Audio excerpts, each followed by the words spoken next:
جہاں تک ملک احمد خان صاحب کا تعلق ہے، اس سے پہلے جب زعیم منصور صاحب I am going to interrupt you here, معاف کریے گا آپ کی بات کاٹ رہی ہوں، بٹ کیا مطلب کہ شہباز شریف صاحب کو یہ لگ رہا تھا کہ مریم اورنگزیب صاحبہ جو ہے ان کو زیادہ پریفرنس دے نہیں رہی خبریں جس طرح وہ مینیج کرتی ہیں میڈیا کو، یا کچھ جو آپ نے کہا کہ کنٹرول کر لیا تھا میڈیا کو؟ مریم اورنگزیب صاحبہ کے حوالے سے یہ ضرور ایک سینٹیمنٹ پایا جاتا ہے ان شہباز شریف کیمپ کے، ان کے لوگ جتنے ہیں ان کو وہ پرومیننس نہیں مل رہی، اور زیادہ سپیس جو ہے وہ مریم نواز کا جو گروپ ہے اس کو زیادہ میڈیا کے اوپر سپیس مل رہی ہے. اب جس طرح میں چھوٹی سی ایگزامپل دیتا ہوں، شہباز شریف صاحب سوات گئے تھے تو سوائے سوات کے جلسے کے کوریج کے اس کے علاوہ شہباز شریف صاحب کی کوئی ایسی کوریج جو ہے وہ میڈیا کے اندر نظر نہیں آئی. ان کے کیمپ نے مجھ سے جو بات کی ہے اس کے اوپر ان خدشات کا انہوں نے اظہار کیا، اور پرنٹ میڈیا کے حوالے سے اسپیسیفکلی وہ یہ سمجھتے ہیں کہ مریم اورنگزیب کا ٹوٹل دھیان جو تھا وہ الیکٹرانک میڈیا کی طرف تھا، پرنٹ میڈیا کی طرف شہباز شریف صاحب کے لیے جو کوریج ہونی چاہیے تھی وہ نہیں ہو رہی تھی. ملک احمد خان صاحب چونکہ پہلے بھی پنجاب حکومت کے ترجمان رہ چکے ہیں، زعیم قادری صاحب کو ہٹا کے ان کو بنایا گیا تھا، تو شہباز شریف صاحب ہمیشہ سے ان کے ساتھ زیادہ کمفرٹیبل رہے ہیں اور اسی وجہ سے زیادہ سافٹ اسپوکن ہے.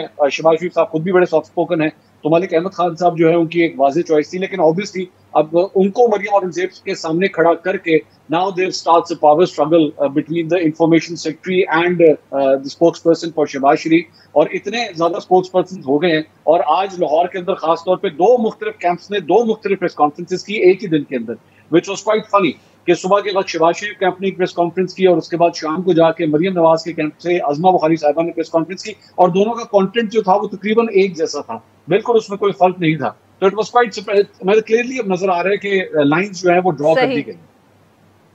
بالکل صحیح سر. ویلکم ٹو دا شو ملک صاحب، آپ نے ہمیں جوائن کر لیا. ملک صاحب سر بتائیں، منصور صاحب تو جو ہے وہ کہہ رہے ہیں کہ آپ کی جماعت کے اندر جو دو کیمپس ہیں ان کی ڈفرنسز ہیں، لڑائی ہے، جو بھی لفظ آپ استعمال کرنا چاہتے ہو، اسی کی وجہ سے شہباز شریف صاحب نے آپ کو اپوائنٹ کیا ہے ایز پرسنل اسپوکس پرسن. جی عرفہ، آپ کا بہت شکریہ. دیکھیے میں already served as spokesperson to Shahbaz صاحب جب وہ چیف منسٹر تھے، اور تب بھی مریم ہماری وفاقی وزیر اطلاعات یا وزیر مملکت برائے اطلاعات تھیں، تو ہماری ایک بڑی اچھی ورکنگ ریلیشن شپ بھی تھی، اور ایک بڑی جتنی افیکٹولی ہم کر سکتے تھے ان پارٹی اسپرٹ کلیکٹیونیس کے ساتھ.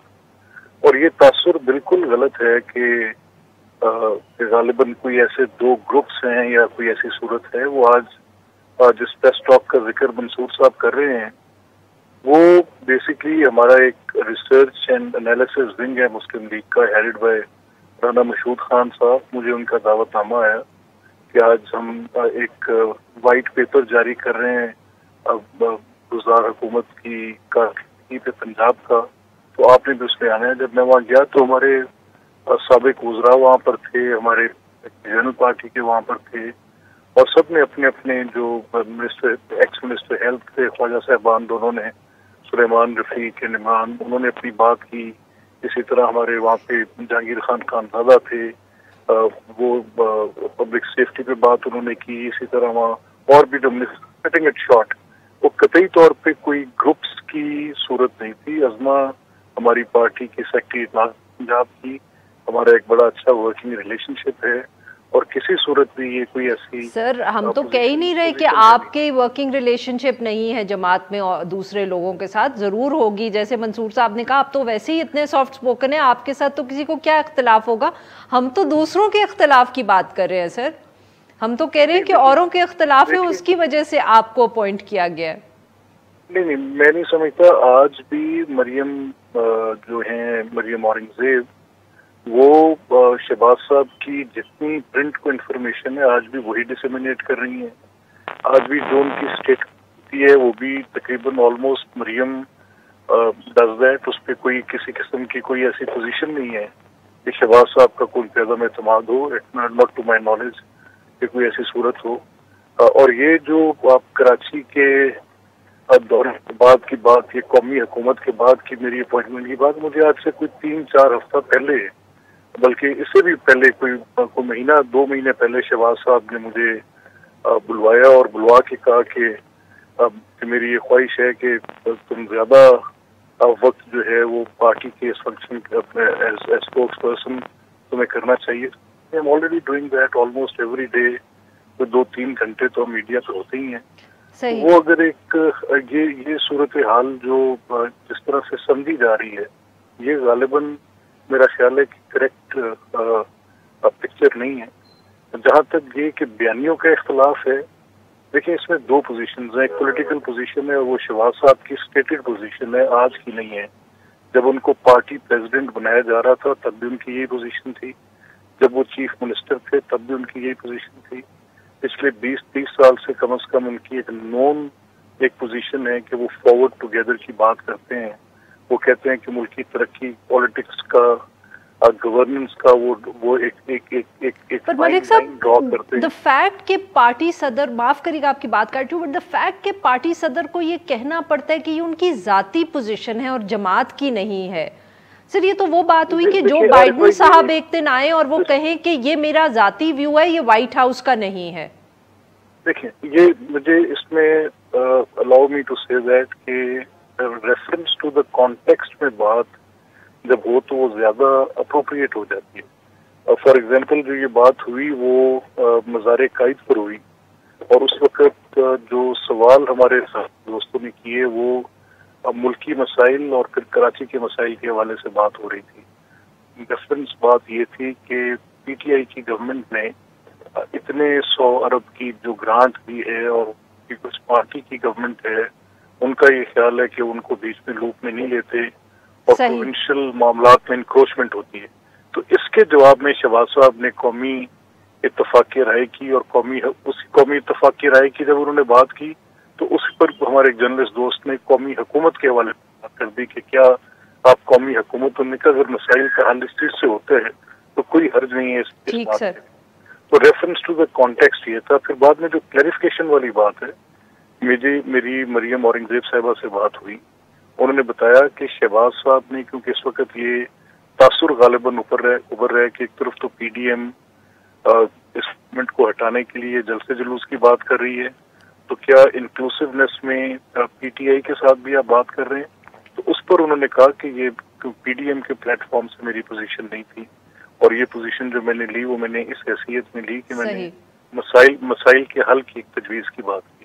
تو this was the whole story. اس میں reading too much into it میرے خیال پرابلی اس کو اور شکل دے دے گا. جی اصل صورت یہی ہے جو میں نے آپ سے. جی منصور صاحب, ملک صاحب نے بہت, جیسے آپ نے کہا نا, ہی از اے سافٹ اسپوکن پرسن, تو انہوں نے بہت آرام سے اور نرمی سے کہہ دیا کہ ہم صحافی جو ہے نا, we reading too much into the situation. Malik صاحب بینگ اسپوکس پرسن, میرے خیال میں ان کا کام انہوں نے شروع کر دیا ہے to obviously give good view of the president of his party, تو he is doing a good job. اور دوسری بات, ویسے میرے کالج میٹ ہیں تو میں ان سے زیادہ بحث تو کر نہیں سکتا, لیکن دوسری بات یہ ہے کہ دیکھیے شہباز شریف صاحب نے جو کچھ بھی کہا تھا that was not reported by one particular channel اور ون پرٹیکولر نیوز پیپر. اگلے دن تمام اخباروں کے اندر یہ ایک ہی کوٹیشن جو ہے وہ کوٹ کی گئی تھی کہ جی شہباز شریف صاحب نے یہی کہا ہے. دوسری بات یہ کہ جب ان کی جانب سے, ان کی پارٹی کی جانب سے کبھی اگر مس رپورٹنگ کی جاتی ہے, کوئی چینل یا کوئی میڈیا کر بھی دیتا ہے, تو فوراً اس کا ڈینائل ایشو کیا جاتا ہے. لیکن اس مرتبہ نون لیگ کی جانب سے, اگر میں مریم اورنگزیب کی پرفارمنس کی بات کروں, تو کسی قسم کا کوئی ڈینائل نہیں ایشو کیا گیا کہ نہیں جی شہباز شریف صاحب نے یہی کہا تھا, یہ کہا تھا, اس کا غلط مطلب نہ نکالا جائے. دوسری بات جہاں پہ قومی حکومت کی بات ہے, کل ہی احسن اقبال صاحب کا میں نے انٹرویو کیا ہے اور میں نے ان سے اسی کے اوپر سوال کیا, تو انہوں نے مجھے اسپیسیفکلی جواب دیا کہ میں آپ کو یہ بتا دوں کہ اگر ہم جیت بھی گئے, مسلم لیگ نون یہ الیکشن جیت بھی گئی, تب بھی ہم پی ڈی ایم میں شامل تمام جماعتوں کے ساتھ قومی حکومت بنائیں گے. صرف اس میں پاکستان تحریک انصاف نہیں ہوگی, ورنہ ہم تمام جماعتوں کو لے کر آئیں گے. تو the idea is there, it's there on the table. ایسی بات نہیں ہے کہ موجود نہیں ہے, صرف یہ ہے کہ اس میں سے انہوں نے پاکستان تحریک انصاف کو بیچ میں سے نکال دیا کیونکہ اس کی وجہ سے بہت زیادہ کرٹیسزم ہو رہا تھا. لیکن پوائنٹ وہی ہے, اختلافات موجود ہیں. آبویسلی پبلک ڈومین کے اندر آ کے میڈیا پہ تو یہ اس بات کو ایکسیپٹ نہیں کریں گے, لیکن نظر آتا ہے کہ ایک ہی دن میں ایک ہی جگہ سے 2 پریس کانفرنسز جب کی جائیں, منعقد کی جائیں, اور ایک ہی ٹاپک کے اوپر کی جائیں, تو پھر نظر آ جاتا ہے کہ ڈویژنز کس طرح ہوئی ہیں. عظمہ بخاری صاحبہ کا اس ریسرچ ونگ سے کوئی تعلق نہیں ہے, وہ اس ریسرچ ونگ کے کسی پریس کانفرنس میں, کسی اجلاس میں شرکت نہیں کرتی. ملک صاحب یہاں پہ موجود ہیں, آپ ان سے یہ ویریفائی کر لیجئے کہ عظمہ بخاری صاحبہ نے کبھی اس ریسرچ ونگ کے کسی اجلاس کے اندر شرکت کی ہو. بالکل صحیح. بالکل صحیح سر. یہ پوچھتے ہیں ہم ملک صاحب سے, but we have to take a short break ہے. ناظرین, بریک کے بعد ملک صاحب سے یہی سوال ہم پوچھیں گے. Stay with us.